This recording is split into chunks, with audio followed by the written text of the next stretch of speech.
भगवान अपने भक्तों पर कैसे कृपा करते हैं। श्री रामकृष्ण परमहंस की अमृत वाणी से वे कहते हैं,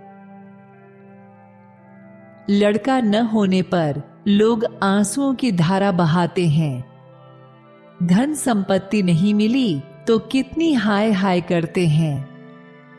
किंतु भगवान के दर्शन नहीं हुए कहकर कितने जन व्याकुल हो रोते हैं। बताओ, जो सचमुच भगवान को चाहता है वह उन्हें अवश्य पाता है। जो भगवान के लिए व्याकुल होता है वह खाने पीने जैसी तुच्छ बातों की चिंता नहीं कर सकता। जिसे प्यास लगी है वह क्या गंगा जल को गंदला कहकर स्वच्छ पानी के लिए कुआं खोदता है। जिसे धर्म की तृष्णा नहीं लगी है वही यह धर्म ठीक नहीं, वह धर्म ठीक नहीं कहते हुए फालतू बात करता फिरता है। यथार्थ तृष्णा होने पर ये सब विचार नहीं उठते। कृपण व्यक्ति जिस प्रकार सोने चांदी के लिए व्याकुल होता है, भगवान के लिए उसी प्रकार व्याकुल हो।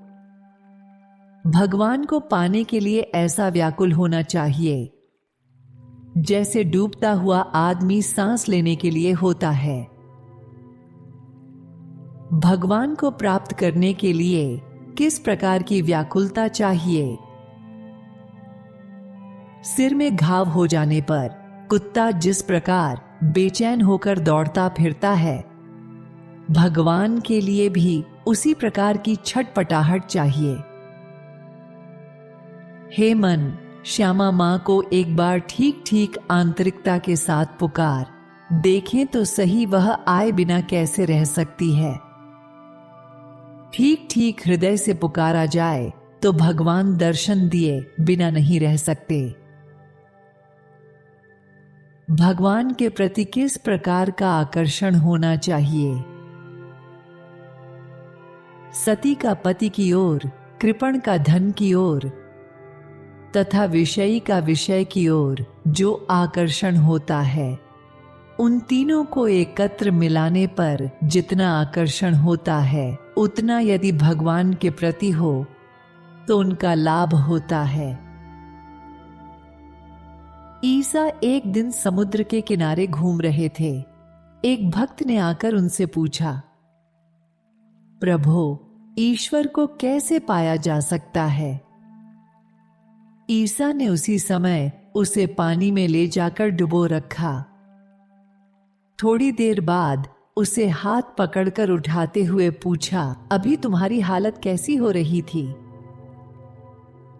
भक्त ने उत्तर दिया, प्राण अब गए तब गए हो रहे थे, बेचैन हो गया था।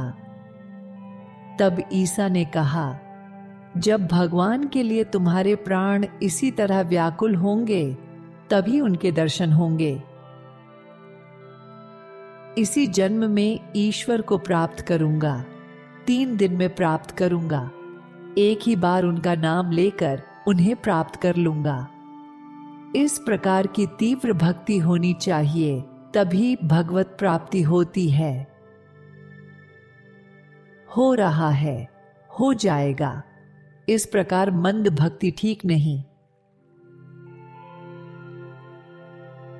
इस जन्म में न हो, अगले जन्म में भगवान को पाऊंगा, यह कैसी बात है।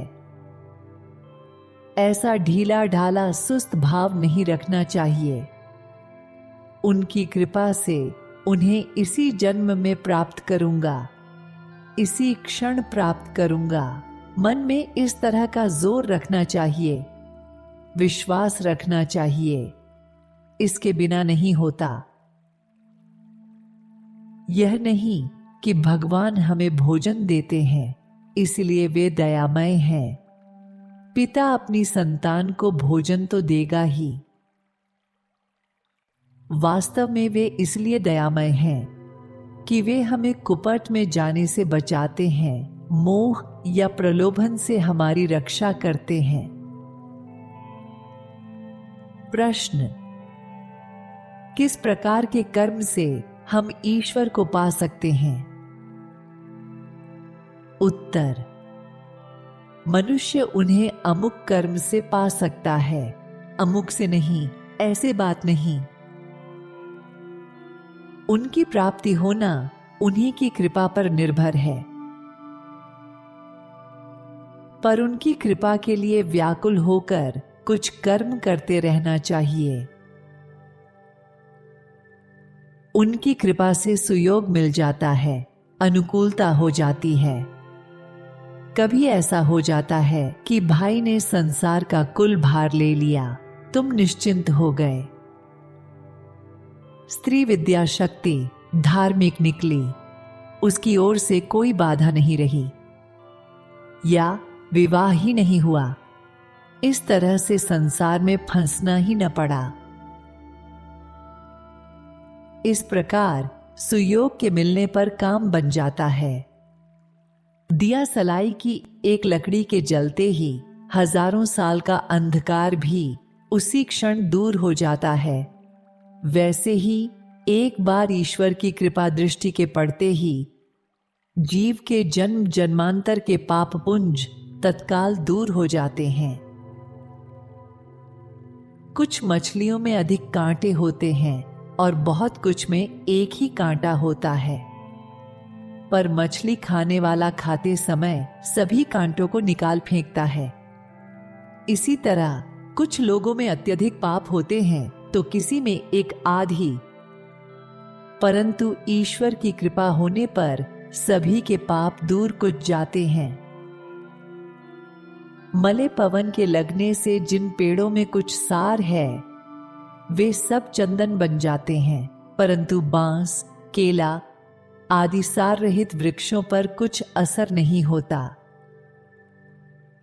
इसी तरह भगवत कृपा पाकर जिनमें कुछ सार है वे तो तत्काल सद्भाव से परिपूर्ण हो जाते हैं, किंतु सारहीन विषयासक्त मनुष्य का सहज में कुछ नहीं होता। एक भक्त बहुत जप किया करता था। श्री राम कृष्ण ने उससे कहा, तुम एक ही जगह क्यों अड़े हो, आगे बढ़ो। इस पर भक्त ने कहा, यह तो उनकी कृपा के बिना नहीं हो सकता। तब श्री राम कृष्ण बोले, उनका कृपा रूपी पवन तो दिन रात बह ही रहा है। भवसागर पार करना हो तो अपनी नाव का पाल तान दो। भगवत कृपा का पवन सदा बह रहा है, आलसी लोग उसका सदुपयोग नहीं करते, परंतु जो उद्यमशील होते हैं वे अपनी नौका का पाल फहरा देकर आसानी से पार हो जाते हैं। प्रश्न: क्या एकाएक कुछ नहीं होता? उत्तर: साधारणतया किसी भी विषय में सिद्ध होना हो तो उसके लिए पहले काफी साधना करनी पड़ती है। कोई एक ही दिन में द्वारिक मित्र की तरह हाई कोर्ट का जज नहीं बन जाता। बहुत बड़ी मेहनत करने के बाद ही द्वारिक मित्र की तरह जज बना जा सकता है, नहीं तो बिना वेतन के वकील ही बने रहना पड़ता है। वैसे यदाकदा ईश्वर की कृपा से एकाएक भी सिद्धि मिल जाती है। जैसे मूर्ख शिरोमणि होकर भी कालिदास देवी सरस्वती की कृपा से एकदम महाकवि बन गया। एक गृहस्थ भक्त: महाराज, हमने सुना है कि आप ईश्वर दर्शन करते रहते हैं, तो हमें भी करा दीजिए। उनके दर्शन कैसे हों? श्री राम कृष्ण: सब कुछ ईश्वर की इच्छा के अधीन है, परंतु कर्म चाहिए, तब ईश्वर दर्शन होते हैं। केवल ईश्वर हैं, ऐसा कहकर बैठे रहने से कुछ न होगा। तालाब में बहुत मछलियां हैं, परंतु मछलियां हैं कहकर केवल बैठे रहने से क्या कहीं मछली पकड़ी जा सकती है? बंसी डोर ले आओ, पानी में चारा डालो। धीरे धीरे गहरे पानी में से मछलियां निकलकर चारे के पास आएंगी। तब तो तुम उन्हें पकड़ सकोगे। यह भी खूब है, ईश्वर से मिला दो और खुद चुपचाप बैठे रहेंगे। दही जमाकर उसे मथकर मक्खन निकालकर उनके मुंह तक पहुंचाया जाए, मछली पकड़कर हाथ में रख दी जाए, अच्छी बला है। बीच समुद्र में जहाज के मस्तूल पर बैठा हुआ पक्षी उकताकर नई जगह जाने के लिए एक एक करके पूर्व, पश्चिम, उत्तर, दक्षिण सभी ओर उड़ जाता है, पर पानी के सिवाय कहीं कुछ नहीं दिखाई पड़ता। थककर, निरुपाय होकर वह फिर मस्तूल पर ही आ बैठता है।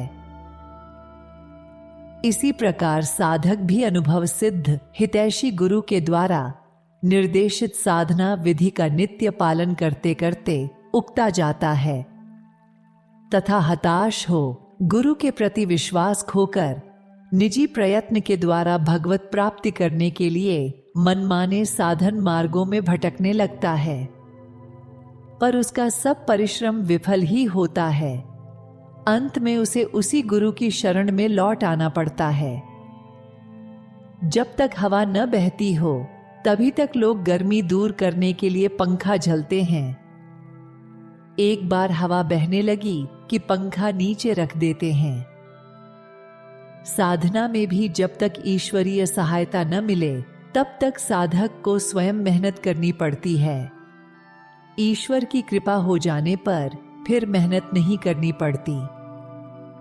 हवा बहने लगे तो पंखे की जरूरत नहीं रह जाती। ईश्वर की कृपा हो जाए तो साधन भजन की आवश्यकता नहीं रहती। जीवन पर भगवान, गुरु तथा भक्तजनों की दया होने के बावजूद यदि स्वयं के मन की दया न हो तो उसका विनाश ही होता है। अर्थात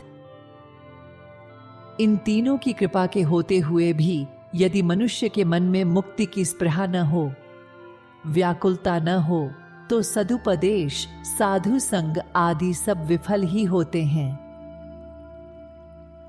कितनी भी चेष्टा करो, भगवान की कृपा के बिना कुछ नहीं। परंतु उनकी कृपा के बिना कुछ नहीं होता। उनकी कृपा के बिना उनके दर्शन नहीं मिलते। परंतु उनकी कृपा भी सहज में नहीं होती। उसके लिए अहंकार का संपूर्ण त्याग कर देना पड़ता है। मैं करता हूं, इस बोध के रहते उनके दर्शन नहीं हो सकते। भंडार घर में अगर कोई हो और उस समय घर के मालिक से अगर कोई कहे कि आप भंडार से अमुक चीज निकाल दीजिए, तो मालिक यही कहता है कि वहां तो एक आदमी है ना, फिर मेरे जाने की क्या जरूरत। जो खुद ही कर्ता बना बैठा है उसके हृदय में भगवान आसानी से नहीं आते। उनकी कृपा से ही उनके दर्शन होते हैं। वे ज्ञान सूर्य हैं। उनकी एक ही किरण से संसार में यह ज्ञान का प्रकाश फैला हुआ है।